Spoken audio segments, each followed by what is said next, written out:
Assalamualaikum warahmatullahi wabarakatuh. Saya Rahma Yesi, mahasiswi Universitas Pahlawan Tuanku Tambusai, Prodi S1 Pendidikan Guru Sekolah Dasar.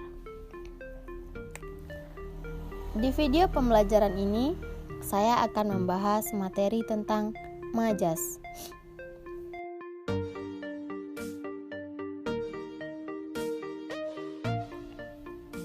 Sebelumnya, apa itu pengertian dari majas? Majas adalah salah satu unsur yang harus ada dalam menuliskan karya sastra seperti puisi atau prosa. Majas merupakan gaya bahasa yang sifatnya kiasan atau bermakna konotasi. Dengan menggunakan majas, diharapkan pembaca dapat merasakan efek emosional dari gaya bahasa tersebut. Nah, berikut ini adalah pengertian majas beserta jenis-jenis dan contohnya yang perlu kita ketahui. Yang pertama, pengertian majas secara umum.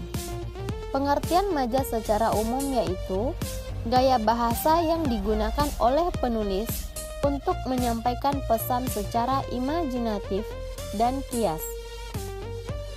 Majas bisa dalam bentuk tulisan ataupun lisan dan digunakan dalam karya sastra dengan tujuan mewakili perasaan penulis. Yang kedua, pengertian majas menurut Wikipedia. Majas yaitu pemanfaatan kekayaan bahasa, pemakaian ragam tertentu untuk memperoleh efek-efek yang membuat karya sastra semakin hidup. Majas digunakan dalam menulis karya sastra, termasuk puisi dan prosa. Umumnya, puisi dapat menggunakan lebih banyak majas dibanding prosa.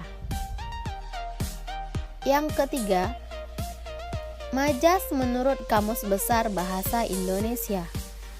Pengertian majas menurut Kamus Besar Bahasa Indonesia adalah cara melukiskan sesuatu dengan jalan menyamakannya dengan sesuatu yang lain atau kiasan. Yang keempat, pengertian majas menurut Aminuddin. Majas adalah sebuah gaya bahasa dan cara yang digunakan oleh pengarang dalam memaparkan gagasannya sesuai dengan tujuan dan efek yang ingin dicapai. Selanjutnya, kita akan membahas jenis-jenis majas. Majas terbagi menjadi beberapa jenis dan mengandung pengertian yang berbeda setiap jenisnya. Untuk memahami lebih lanjut, langsung saja kita simak ulasan ini. 1. Majas perbandingan.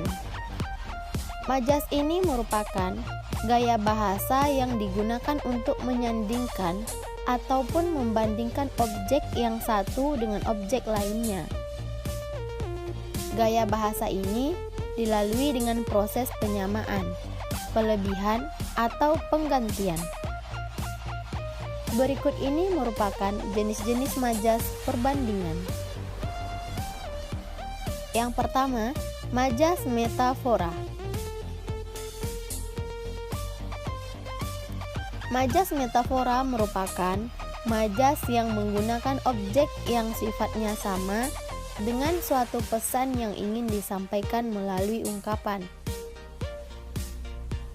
Jadi, objek yang satu dibandingkan dengan objek lainnya merupakan sifat yang serupa tetapi bukan manusia.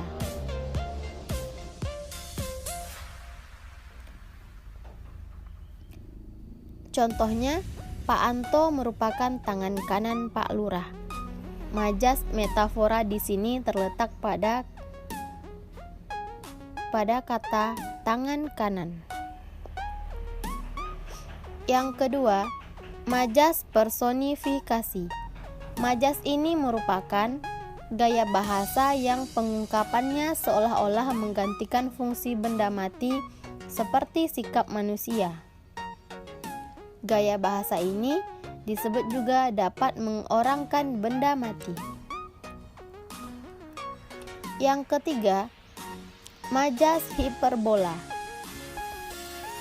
Majas ini merupakan gaya bahasa yang mengungkapkan sesuatu yang kesannya berlebihan, bahkan hampir tidak masuk akal. Yang keempat, majas asosiasi. Majas ini adalah majas yang membandingkan dua objek berbeda namun dianggap sama. Biasanya, majas ini diberikan kata sambung seperti bak, bagaikan, ataupun seperti. Yang kelima, majas eufemisme. Majas ini merupakan gaya bahasa yang digunakan untuk menggantikan kata-kata yang dianggap kurang baik dengan kata-kata yang lebih halus. Yang keenam, majas simile. Majas atau gaya bahasa ini merupakan perbandingan kegiatan yang berbeda yang bukan perbandingan dua objek berbeda. Gaya bahasa ini mirip dengan majas asosiasi karena menggunakan kata hubung bak, bagaikan, atau seperti. Yang ketujuh, majas metonimia. Majas ini merupakan gaya bahasa yang menyandingkan merek atau istilah tertentu yang populer untuk merujuk benda yang sebenarnya lebih umum. Yang kedelapan, majas alegori. Majas ini adalah gaya bahasa yang menyandingkan suatu objek dengan kata-kata kiasan yang bermakna konotasi. Yang kesembilan, majas sinekdok. Majas ini merupakan gaya bahasa yang menunjukkan adanya perwakilan dalam mengungkapkan sesuatu. Untuk majas ini dibagi menjadi dua seperti berikut ini. Yang pertama, sinekdok, pars pro toto, merupakan gaya bahasa yang menyebutkan sebagian unsur dengan maksud mewakili keseluruhan benda.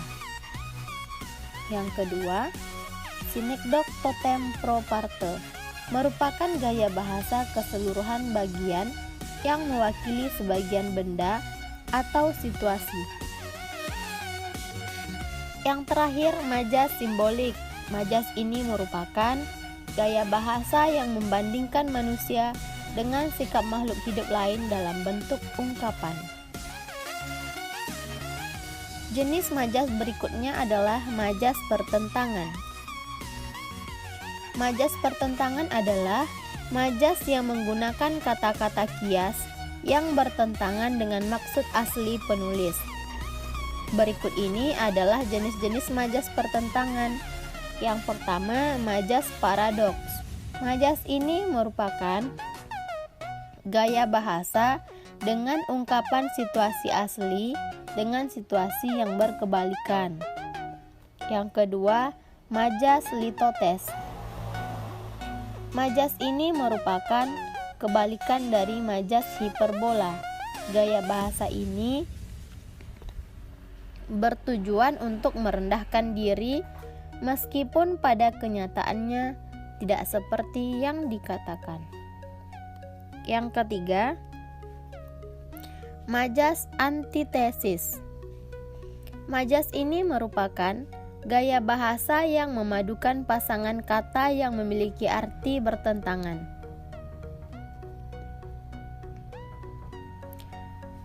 Yang keempat, majas kontradiksi interminis. Majas ini merupakan ungkapan menyangkal ujaran yang telah dipaparkan sebelumnya. Biasanya diikuti oleh konjungsi kecuali atau hanya saja. Jenis majas yang terakhir adalah majas sindiran. Majas sindiran adalah majas yang menggunakan kata-kata kiasan yang bertujuan menyindir seseorang. perilaku atau kondisi tertentu. Berikut ini merupakan jenis majas sindiran. Yang pertama, majas sinisme. Majas ini merupakan gaya bahasa yang menyampaikan sindiran langsung kepada hal yang disindir. Yang kedua, majas ironi. Majas ini merupakan gaya bahasa yang menggunakan kata-kata bertentangan dengan fakta yang telah ada dan dimaksudkan untuk menyindir. Yang ketiga, majas sarkasme. Majas ini merupakan gaya bahasa yang menyampaikan sindiran langsung yang sifatnya kasar dan cenderung seperti hujatan. Jenis-jenis majas yang terakhir adalah majas penegasan. Majas ini merupakan gaya bahasa yang dibuat bertujuan untuk meningkatkan pengaruh kepada pembaca agar menyetujui ujaran yang diungkapkan. Berikut ini merupakan jenis-jenis majas penegasan. Yang pertama, majas repetisi. Majas ini merupakan gaya bahasa repetisi yang dilakukan dengan mengulang kata yang ada dalam sebuah kalimat. Yang kedua, majas pleonasme. Majas ini merupakan gaya bahasa yang menggunakan kata-kata yang maknanya sama. Hal ini dilakukan untuk menegaskan sesuatu. Yang ketiga, majas retorika. Majas ini merupakan gaya bahasa yang dilakukan untuk memberikan penegasan dalam bentuk tanya dan sesungguhnya tidak perlu dijawab. Yang keempat, majas klimaks. Majas ini merupakan gaya bahasa yang mengurutkan sesuatu dari tingkat rendah ke tingkat yang lebih tinggi. Yang kelima, majas anti klimaks. Majas ini merupakan gaya bahasa yang berkebalikan dengan klimaks. Gaya bahasa ini adalah mengurutkan sesuatu dari tingkat yang tinggi ke tingkat yang rendah. Yang keenam, majas tautologi. Majas ini merupakan majas yang menggunakan kata-kata yang memiliki sinonim untuk menegaskan kondisi tertentu. Yang terakhir, majas paralelisme. Majas ini merupakan gaya bahasa yang biasanya terdapat dalam puisi yang dilakukan mengulang-ulang kata dalam berbagai definisi yang beda. Jika pengulangan di awal disebut anafora, sedangkan pengulangan di akhir disebut epifora. Nah, itulah tadi pembahasan video tentang materi majas dari saya. Semoga videonya bermanfaat. Dan untuk teman-teman semua, walaupun kita belajar di tengah pandemi COVID-19, tetapi kita harus tetap selalu semangat dan optimis. Ingat, tetap selalu jaga kesehatan dan kebersihan. Thank you for watching. Wassalamualaikum warahmatullahi wabarakatuh.